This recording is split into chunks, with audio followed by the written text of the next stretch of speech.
सनातन परंपरा का सबसे बड़ा उत्सव महाकुंभ इस 13 जनवरी से शुरू हो रहा है। लेकिन आखिर महाकुंभ की कितनी प्राचीनतम आस्था है, कितना उसका गहरा प्रभाव है और सनातन धर्म में कितनी अहमियत है, ये इन सब बातों को लेकर आज हम चर्चा कर रहे हैं। हमारे स्टूडियो में मौजूद हैं खास मेहमान के तौर पर स्वामी दयानंद सरस्वती पाताल बाबा। स्वामी जी, बहुत बहुत स्वागत है। स्वामी जी, 13 तारीख से 13 जनवरी से इस बार महाकुंभ का आगाज हो रहा है।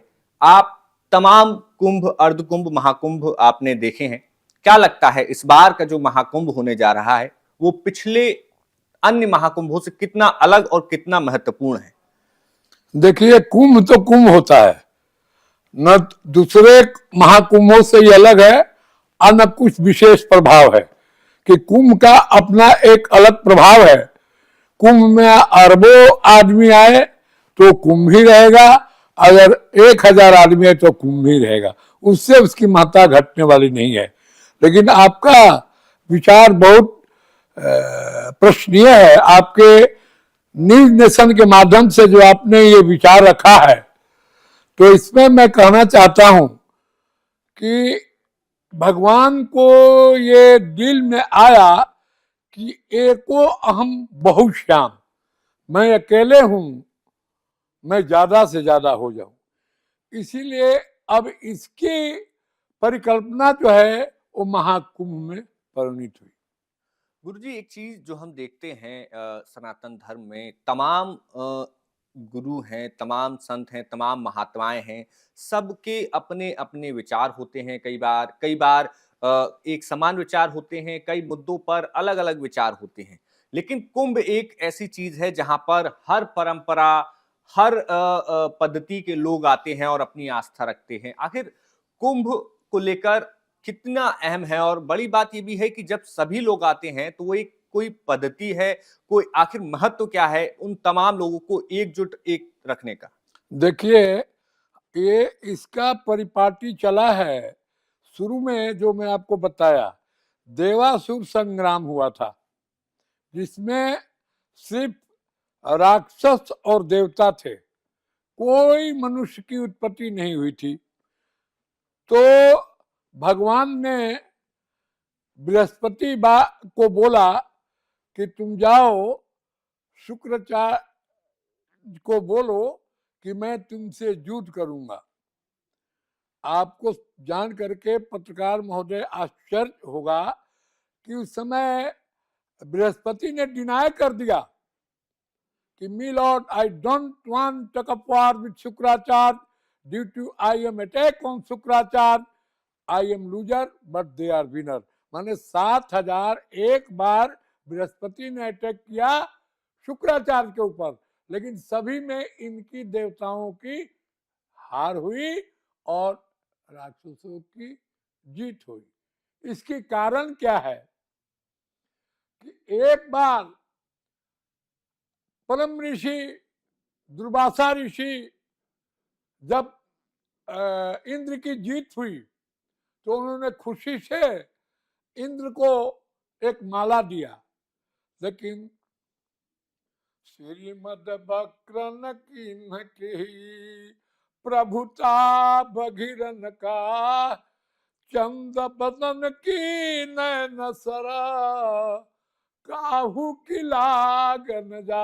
अर्थात कौन आदमी है, कौन राजा है जो श्री को पाकर टेढ़ा नहीं हुआ, चाहे इंद्र हो, चाहे कोई भी हो, चाहे मोदी हो, चाहे ट्रंप हो, कोई भी हो, वक्र हो जाता है, वो आपसे नहीं मिलेगा। उसके पीए सीए से आप बातचीत कीजिए, उसको अहम भाव हो जाता है कि मैं इस पद पर हूं। तो श्रीमद वक्र न किन्ह की, तो वो मद में आकर के और वो एरावत हाथी को वो माला पहना दिया। अब तो हाथी का स्वभाव जानते हैं आप अच्छी तरह से, धूल धरत निज शीश पर कह रही मैं कही काज, जही रजनी पतनी तरी सो ढूंढत गए। वो माला लेकर के पैर के नीचे दाब दिया और इससे दुर्वासा ऋषि श्राप दे दिए कि जाओ तुम्हारे सब देवताओं का जो है विनाश होगा। और ये जप का बिल्कुल तप। गुरुजी, जो आप बता रहे हैं, मेरा अगला सवाल भी वही था कि जी आखिर ये जो कुंभ की परंपरा है, एक जी लंबे समय के लिए होती है, महीने भर से ज्यादा ये जी जी कुंभ जो जी चलता जी है, जी जी आखिर उन पूरे दिनों तक क्या-क्या वहां पर साधु संत महात्मा जो लोग होते हैं, गुरु शिष्य की एक बहुत बड़ी परंपरा हम वहां देखते हैं। जी तो जी। आखिर इतने दिनों तक कुंभ को कैसे ऑर्गेनाइज किया जाता है, कैसे लोग वहां रहते हैं, क्या-क्या चीजें वहां होती हैं? देखिए ऐसा है कि कुंभ को आदि शंकराचार्य ने 13 अखाड़ों में विभक्त किया। अब तो आप सुने होंगे एक किन्नर भी अखाड़ा हो गया, जी, एक परी भी अखाड़ा होगा, तो जी। 13 दो 15 हो गए। आपको हमको समझ में आ रहा है कि अगले कुंभ में ये संत रैदास लोग रैदास के लिए एक अखाड़ा मांगेगा। हमको जैसा सुनने में आया, बहुत से लोग को मैं सुना। और वाल्मीकि समाज के लोग वाल्मीकि अखाड़ा लाजमी है, हाँ। क्योंकि भाई रामायण कौन लिखा? वाल्मीकि जी। तो वाल्मीकि जी का अखाड़ा वहां पर होना चाहिए कि नहीं? इसलिए क्योंकि अहम ब्रह्मास्मि अयम आत्मा ब्रह्म तत्वसी प्रज्ञान ब्रह्मा स सभी प्रजासु। भगवान सब में बराबर है, को बड़ छोट कहत अपराधु। कौन बड़ा है कौन छोटा है ये कहना अपराध है। तो कुंभ में तपश्चर्या है और अपना अपना साधन है। कोई तंत्र की साधना करता है, कोई मंत्र का जाप करता है, और कोई अपना मौन जाप करता है। कोई ऐसा आदमी है कि कांटों पर आता, लेकिन ऐसा नहीं है, ये सब बनावटी चीज है। आप सोच सकते हैं कि कोई भी आदमी कांटों पर सो नहीं सकता है। ये जो है ढोंग ढकोसला भी वहां ज्यादा है। जी। मेरा कहने का मतलब, एक साधुओं में आप देखिए 2 बार युद्ध भी हो गया, शैव शाक्त में 2 बार युद्ध ज़रूर, हुआ। बिल्कुल। तो हम कहते हैं साधु जब हो गया तो युद्ध करने की क्या जरूरत है? साधु में शास्त्रार्थ होना चाहिए। हम विद्वान हैं, विद्वानों में शास्त्रार्थ होना चाहिए, युद्ध नहीं, मल युद्ध नहीं होना चाहिए। अखाड़े का मतलब है युद्ध नहीं है। अखाड़े का मतलब कि जैसे निर्वाणी अखाड़ा है, जूना अखाड़ा है, अग्नि अखाड़ा है, नागा अखाड़ा है, नाथ अखाड़ा, इस तरह अखाड़ों का अपना एक ये परिपाटी है। वहां पर परंपरा है। परंपरा है। जी जी जी, एकदम एक्चुअली जो आप बोले हाँ। परंपरा है। और शुरू से आदि शंकराचार्य जी ने इस परंपरा को निर्वहन किया, इसलिए कि सभी अखाड़ों में अपना आदमियों का कोई बल का शिक्षा देता है, कोई मंत्र से राज पाने की। देखिए हमारे ये कुंभ में बहुत से ऐसे मांत्रिक आएंगे, आप सोच भी नहीं सकते हैं कि राज परिवर्तन के लिए आ सकते हैं, आपका राजा का परिवर्तन हो जाएगा।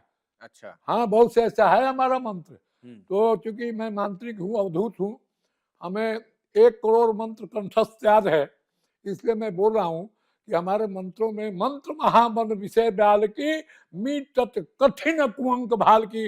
मंत्र में शक्ति है कि ललाट के लिखा हुआ मिटा देता है। मंत्र मंत्र मन काल कराला सुमिरत सकल जगत जल जाला। मंत्र में शक्ति है कि सारे संसार को जला देने की शक्ति है। जो ध्रुव ने अपना दिखला दिया जलवा, और प्रहलाद जी ने भी जलवा दिखलाया, लेकिन हम लोग जो नासमझ लोग हैं, समझते हैं हम ज्यादा पढ़े लिखे हैं, विद्वान हैं, उसके तरफ ध्यान नहीं गया। और जो भी सरकार आई तो कुंभ के प्रति कम, और हिंदू और मुसलमान और क्रिश्चियन के ऊपर ध्यान ज्यादा दिया। हम लोग को डिवाइडेड रूल में बंटवारा कर दिया। लेकिन साधुओं में कोई बंटवारा नहीं, कोई किसी ने पूछा कि तुम किस जाति के हो, तुम किसी अखाड़े को, कोई नहीं पूछता है। सभी आदमी एक साथ रहते हैं। तो आपके जो न्यूज नेशन के माध्यम से जो आपने प्रश्न उठाया और मैं लोगों को बताया, तो एक और मैं बताना भूल गया कि जब बृहस्पति जी ने जा करके और ब्रह्मा से पूछा कि महाराज आपने रंभा को पैदा किया, रंभा जवान स्त्री है, तो क्या खाएगी? जी। पूरा पृष्ठवाणी, मान मनुष्य के भोजन के लिए मैं बता रहा हूँ हुँ। कि मनुष्य को क्या खाना चाहिए।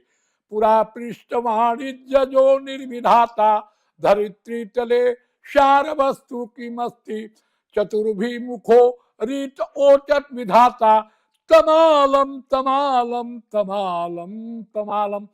तम धर के जो फले, कौन? नारियल। देखिए पहले डाब होता है, पानी होता है, और फिर तब वो ठोस में आता है। तमालम, तम धर के जमे, कौन? दही। तो जब दूध होगा तभी तो, आप दूध को उड़ेल दीजिएगा तो नहीं जमेगा, उसके लिए पात्र चाहिए। तमालम, ऐसे ऐसे माँ जो जोरन डालती है जानती है कि दही जो है घूम के जमता है। तमालम। अंगूर, अंगूर को बेल लगा दीजिए नहीं फलेगा जब तक उसको सपोर्ट नहीं दीजिएगा। तमालम। टेनी का चावल, तमालम। तो दूध हो गया, नाल उसमें दही हो गया, छाछ हो गया, मक्खन हो गया, घी हो गया, ये 5 पदार्थ हुए। और तमालम टेनी का चावल हुआ। मैन इज मेकिंग मैन, मनुष्य निर्माण करता है तो टेनी के चावल से बासमती, दान और नाना प्रकार के जो जौ वगैरह ये सब जो है ये मनुष्य की उत्पत्ति किए हुए जितने अन्न पदार्थ हम ग्रहण करते हैं, क्योंकि मनुष्य खुद भगवान ने बोला इवं तु विसस्य विभू जगत कारलम परम, अय मनुष्य, अय भगवान आप जगत के कारण है। इवं तु प्रकृति सूक्ष्म, प्रकृति जो है सूक्ष्म रूप में हम में है, आप में, सब में है। The soul what is make fire, sky, land, water and air, क्षितिजल पावक गगन समीरा पंच रचित अधम। तो पांचों क्या है? महाभूत, महातत्व है। इसी से पूरा पृथ्वी बन गया है। तो आप देखिए ये चीज नहीं रहेगा तो हम क्या खाएंगे? टेनी का चावल खाएंगे। आप कुट्टू का आटा खाते हैं कि नहीं जब व्रत में? और दही दूध खाते हैं, और नारियल का पानी पीते हैं, रंबा केला खाते हैं, और ये अंगूर खाते हैं। ये मिनरल, सारे मिनरल इनमें है। ये जो अभक्ष पदार्थ जो खाते हैं ये मिनरल नहीं है। शुक्राचार्य इसमें कुछ जोड़ा है, लेकिन हमको अभी तक फिट नहीं बैठा है। तो उसमें शुक्राचार्य जी ने जोड़ा है तम आलम, जो तम धर के चले वो मछली। इसीलिए मुसलमान लोग उस पर चलते हैं, क्योंकि शुक्राचार्य को देवता मानते हैं वो। तो वो तमालम, देखिए मुसलमान सब जीवों को जबह करता है लेकिन मछली को जीवा नहीं करता, मरा हुआ खा जाता है।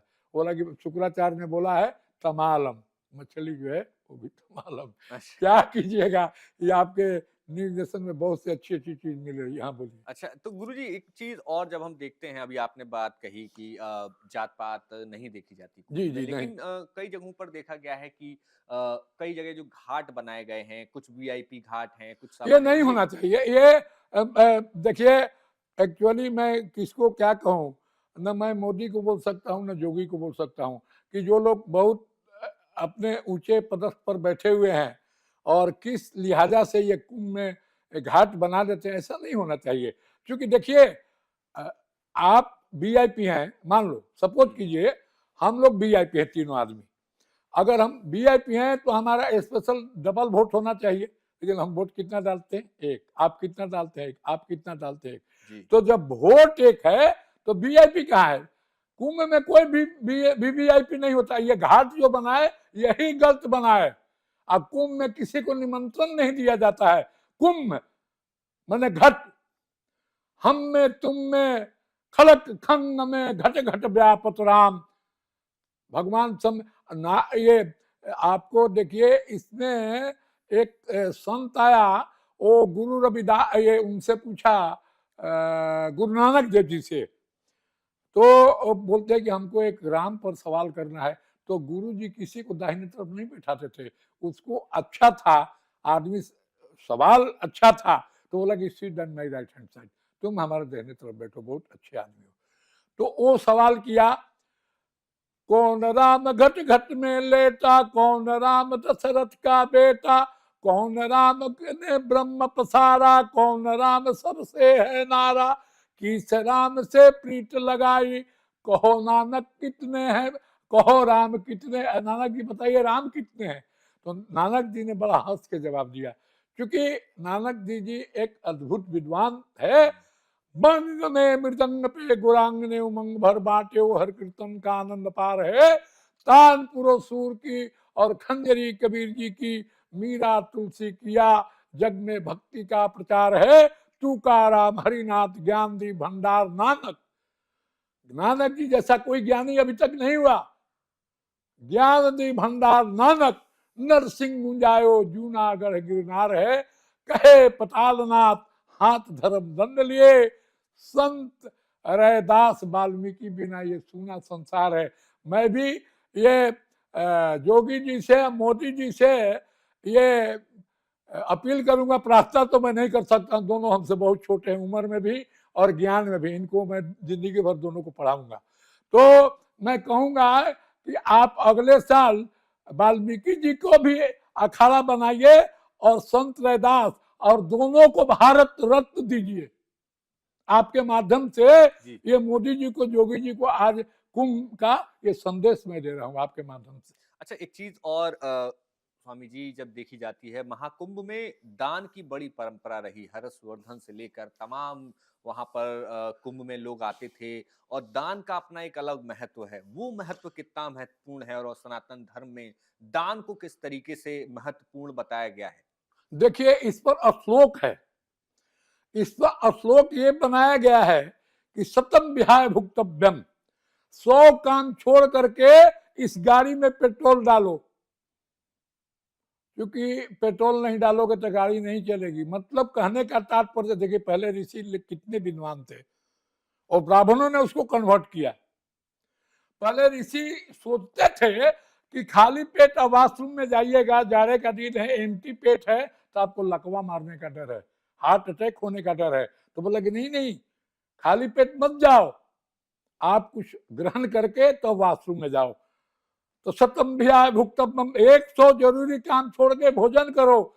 सहस्रानि स्नान माचरेत, अब जब देखते हो कि भोजन करने के बाद कुछ जूठन शरीर में लग जाती है, हाथ में लग जाता है, तो परिष्कार करता है, तब जाके नहाओ। जब नहा लिए तो लक्षम विहाय दातम, 1,00,000 जरूरी काम छोड़ करके दान दो, हमारा शास्त्र कहता है। क्योंकि दान जो है ये अक्षय होता है, खासकर कुंभ का जो दान है वो कभी खत्म नहीं होता है।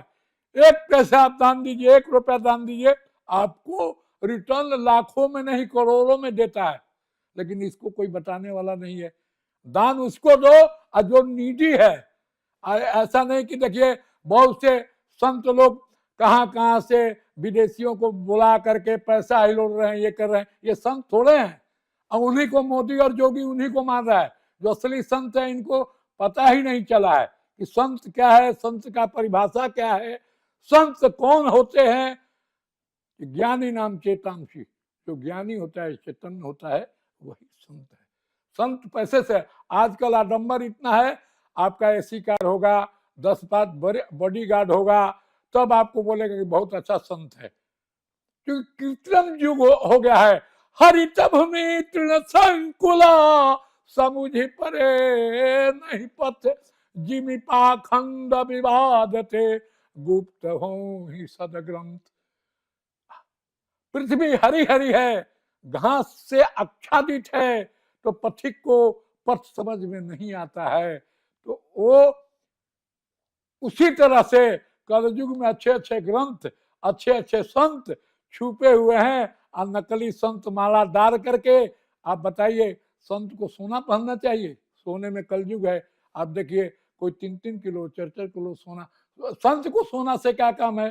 सुंदरी सोना और श्रृंगार से संत को काम है? कभी नहीं पहनना चाहिए। ये तो बहुत ही खतरनाक मोड़ पर जो है ना, कलयुग में लोग जा रहे हैं। और मैं जितने कुंभ में जाने वाले हैं आपके माध्यम से कह रहे हैं, जो संत सोना पहना है उसको तुम दान मत दो, वो गरीब संत को दान दो जो वहां पर आए हैं, जो सचमुच गरीब लगते हैं कि संत दान के पात्र है, उसको दो। तो लक्षण भी है, कोटि तवक्ता हरि स्मृत, हमारे ग्रंथ में 4 है, अर्थ धर्म काम मोक्ष।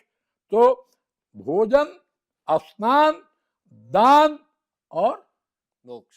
हाँ तर्पण, मोक्ष मैंने तर्पण। भगवान का नाम। गुरुजी, 2 आखिरी सवाल मेरे रहेंगे कि आखिर अभी हाल ही में जो हम देख रहे हैं कि राम मंदिर की प्राण प्रतिष्ठा का जब पिछले वर्ष कार्यक्रम हुआ, उसका 1 साल मनाया जा रहा है। इस कार्यक्रम को लेकर महामंडलेश्वर अभिमुक्तेश्वरानंद जो है, उनका कहना है कि वो प्राण प्रतिष्ठा नहीं थी क्योंकि मंदिर पूरा नहीं हुआ। और ये सिर्फ उस उत्सव का 1 साल पूरा होना है। आपको आपका इस बयान पर क्या कहना देखिए, है? इस पर मेरी बहुत प्रकृतियां है। कोई चाहे शंकराचार्य हो, महामंडलेश्वर हो, तो ज्ञानियों से वो ज्ञानी नहीं है। हम्म, जो तपस्वी संत है, मैं तपस्वी संत है, वो गुरु जी, उनके गुरु जी थे और हमारे भी गुरु जी थे, और हमको उनके सामने पताल बाबा कह के पुकारते थे, बाबा कह के पुकारते थे हमको, क्योंकि हमारी और उनकी उम्र जो है समकक्ष थी, बहुत इज्जत देते थे। तो मैं किसी के विषय में नाम नहीं लेना चाहता हूं, आपसे मैं प्रश्न कर रहा हूं, क्या बच्चा पैदा होता है उसी समय उसको फुल पैंट टाई जूता वगैरह पहना दिया जाता है? नहीं ना। तो उसको पहले ये पहना जाता है लॉन्ग आउट, धीरे धीरे धीरे लॉन्ग आउट चड्डी वगैरह होते हुए जब 6 महीना होता है, अनप्राशन होता है, तब उसको कच्छी पहना जाता है। अच्छा, अब देखिए, अब इसमें क्या है, भ्रांति है। अगर ये थोड़ा सा अपने जहाँ के ये हैं वहां का भी मैं भी हूं, तो ये जहां पर पढ़े वहां का मैं भी विद्यार्थी हूं, तो मैं कहता हूं बैठाइए इनको, हमारे साथ बैठाइए। क्या ये पैदा हुए थे तो फुल पैंट और पूरा ये दंड कमंडल के साथ पैदा हुए थे? आप देखिए, सोमनाथ का मंदिर ऐसा ही था, उसको बाद में बना गया। रावण ने जो भगवान के विजय के लिए रामेश्वर में प्रार्थना किया था और यज्ञ कराया था, तो बोलता है कि महाराज, अब भगवान शिव जी का वो लिंग का अभिषेक करने का समय आ गया। हनुमान जी अभी लाए नहीं थे, बोला हनुमान जी तभी 2 घंटा के बाद आएंगे, तो आप रावण को नहीं मार सकते हैं। तब क्या करूं?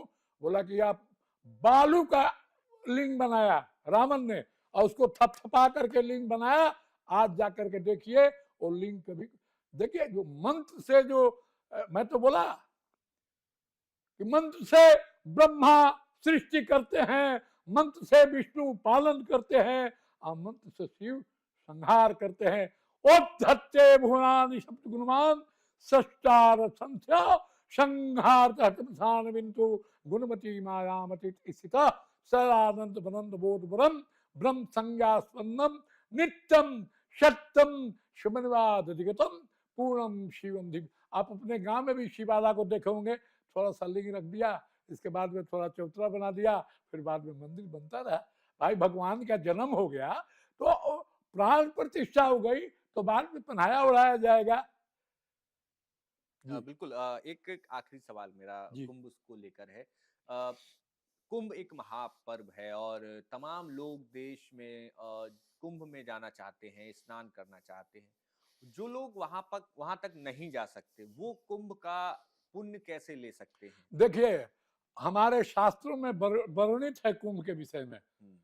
कुंभ लग गया, जैसे 13 तारीख को लग रहा है, मान लीजिए 13 से जितना दिन लगे, शिवरात्रि तक लगे, आप गंगा में कहीं पर भी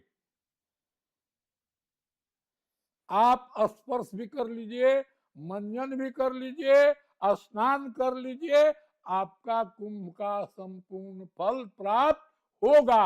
उसमें तुलसीदास जी का अभिप्राय सफा है, दरस परस मंजन आसनाना आचारों के फल एक समाना। आप देखिए, एक संत आए हैं 3 ईयर्स के, और 32 साल से स्नान नहीं किए, बौना बाबा है, तो क्या उसको फल, स्नान नहीं करता उसको नहीं मिलेगा, वो दर्शन कर देगा उसी को फल मिलेगा। आप गंगा जी के यहाँ से दर्शन कीजिए, सबसे फल तो आप लोग को मिलेगा, क्योंकि पूरे विश्व को आप एक ध्वनि मत से जो सनातन का विश्लेषण है, सनातन हमारा कब पैदा हुआ, सनातन का धर्म कर्म और पूजा सब आपने व्याख्यान मैंने दिया, और आपका चैनल से मैं फिर दोबारा भी आऊँगा, जब जब आप लोग बुलाइएगा, क्योंकि मैं तो आपके चैनल के लिए बिल्कुल स्वामी जी, आपने बहुत महत्वपूर्ण जानकारी दी हमारे दर्शकों को। बहुत कुंभ को लेकर जो हमारे मन में जो शंकाएं होती हैं और जो महत्वता है, बड़ी चीज कुंभ, जिस में इतने लोग पहुंचते हैं जितनी तमाम देशों की आबादी नहीं होती है। बड़े बड़े रिसर्च स्कॉलर जो हैं कुंभ पर रिसर्च करने आते हैं कि आखिर इतना बड़ा आयोजन एक देश में एक जगह पर कैसे होता है और इतने लंबे वक्त तक वो आयोजन किया जाता है।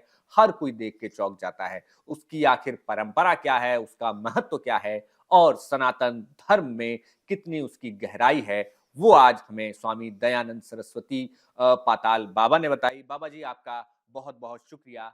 हम अपने दर्शकों से भी कहेंगे कि उनको गुरुजी, आप अगर कुछ कहना चाहें हमारे दर्शकों को। मैं आपको दर्शकों को यही कहना चाहूंगा कि आप जहां भी रहे न्यूज नेशन को देखते रहें और आपका जो प्रश्न है वहां पर करें। न्यूज नेशन हमको वो प्रश्न भेजेंगे तो मैं आपको न्यूज नेशन के द्वारा आप तक उस प्रश्न को पहुंचाऊंगा। तो बहुत बहुत शुक्रिया गुरुजी, और हमारे तमाम दर्शकों का भी बहुत बहुत शुक्रिया। आप अपनी जानकारी हमें कमेंट बॉक्स में जरूर बताएं और देखते रहिए न्यूज नेशन। न्यूज नेशन अब व्हाट्सएप पर खबरों के ताजा अपडेट के लिए न्यूज नेशन के इस क्यूआर कोड को स्कैन करें।